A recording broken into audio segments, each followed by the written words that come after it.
Hey guys, what's up? कैसे हैं आप लोग? Today we are going to discuss a very important topic, the effect of stress.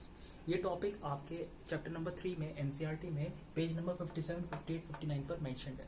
So please, when I will teach you over here, then after this lecture you will please refer to the NCERT and read from there so that you will cover the topic holistically.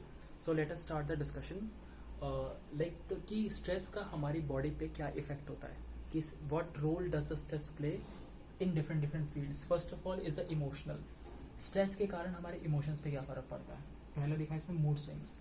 हमारे mood change होते रहते हैं. For example, कभी हम खुश हो जाएंगे एकदम से, कभी हम एकदम से परेशान हो जाएंगे, कभी एंग्जियस हो जाएंगे, कभी वरीड हो जाएंगे, कभी कुछ, कभी सरप्राइज. तो मूड स्विंग्स होते रहते हैं बहुत ज़्यादा. दूसरा क्या होता है, एरोटिक बिहेवियर. इसका मतलब ये है कि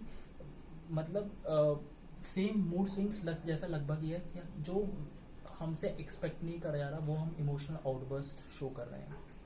तीसरा है एलियनेशन. एलियन क्या होता है, बाहर से आई कोई चीज, है ना. तो एलियनेशन मतलब ये है कि हम लोग फैमिली से, लोगों से, फ्रेंड से कटने लग जाते हैं, उनसे दूर होने लग जाते हैं, एलियनेट हो जाते हैं. अगर पूरी फैमिली इस कमरे में तो हम उसमें चले गए. हम लोग अकेला चाहते हैं, अकेलापन चाहते हैं. स्ट्रेस की ये सब साइड इफेक्ट्स हैं. चौथा है कि आपका कॉन्फिडेंस गिरने लग जाता है बहुत ज़्यादा. तो ये हमारे सब इमोशनल इफेक्ट्स है जो कि स्ट्रेस के कारण पड़ते हैं. Now comes the physiological. Physiological means the biological. हमारी बॉडी में स्ट्रेस के कारण क्या क्या इफेक्ट हो रहा है. यू नो दैट कि जैसे as soon as we encounter the stress, तो तुरंत ही हमारे हार्मोन्स रिलीज हो जाते हैं उसे डील करने के लिए. So the hormonal level increase किस किस का, कॉर्टिसोल का एंड एड्रेनलिन का.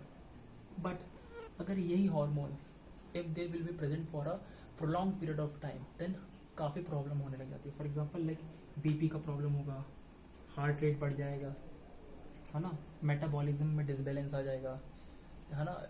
तो प्रोलॉन्ग्ड स्ट्रेस हमारी बॉडी के लिए भी सही नहीं है. देखो इधर देखो, stress is directly related to poor health, है ना.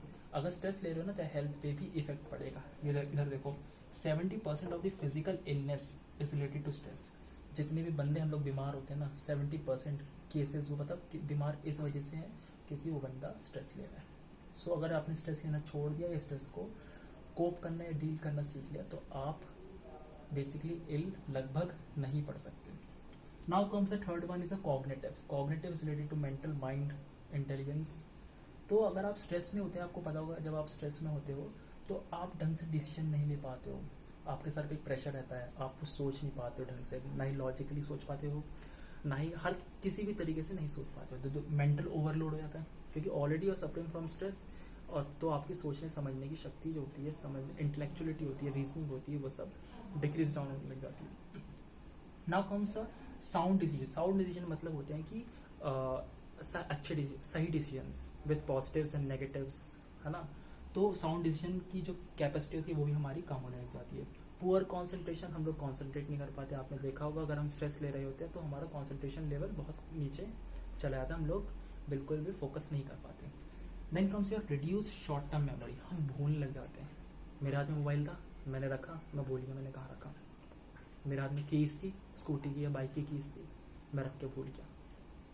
तो हमारे रिड्यूस शॉर्ट टर्म मेमोरी, हमें याद नहीं, अभी कुछ कहा था घर वालों ने या किसी ने कुछ कहा था, टीचर ने हमसे कुछ कहा था, मैं दूसरे रूम तक गया, मैं भूल गया. तो ये सब इफेक्ट पड़ते हैं हमारी शॉर्ट टर्म मेमोरी पे, उसका रिडक्शन होने लग जाता है. Faulty decision at home, work place, career. फिर हम ये सब चीज़ अगर होगी, कंसंट्रेशन नहीं होगा, साउंड डिसीजन मेकिंग नहीं होगी, आपकी मेंटल ओवरलोड होगा, है ना, आपकी शॉर्ट टर्म मेमोरी रिड्यूस होगी, तो ऑब्वियस सी बात है हमारे सारे डिसीजन सारे लगभग गलत ही होंगे, चाहे वो करियर से रिलेटेड हो, चाहे वो घर से रिलेटेड हो, चाहे वो वर्क प्लेस से रिलेटेड हो. ठीक है, तो ये सब हमने इफेक्ट ऑफ स्ट्रेस करे. साइड हेड एक टॉपिक है, उसमें एक और नेक्स्ट टॉपिक है एनसीईआरटी में, हम देखोगे स्ट्रेस एंड हेल्थ. इसमें यही बोला है कि there is a relation between a stress and a poor health. If a person is in stress, then there is a high possibility, high chances that he will be having a poor health, है ना. तो इसमें यही बताया कि अगर आप stress लोगे तो पुअर हेल्थ होंगे, related to everything, like BP बढ़ेगा आपका, हार्ट रेट से प्रॉब्लम होगी आपको डाइजेस्टिव सिस्टम में प्रॉब्लम होगी, आपका इम्यून सिस्टम वीक पड़ेगा, है ना. तो एक टॉपिक उसके अंदर बर्नआउट मतलब ये होता है कि जब हम फिजिकली मतलब बॉडी के थ्रू, साइकोलॉजिकली और मेंटली जब एग्जॉस्ट हो जाते हैं, तीनों तरीके से एग्जॉस्ट हो जाते हैं, तब हम बर्नआउट वाले फेज में आते हैं. So basically burnout is nothing but when there is a physical, mental and the psychological exhaustion, then it is said to be burnout.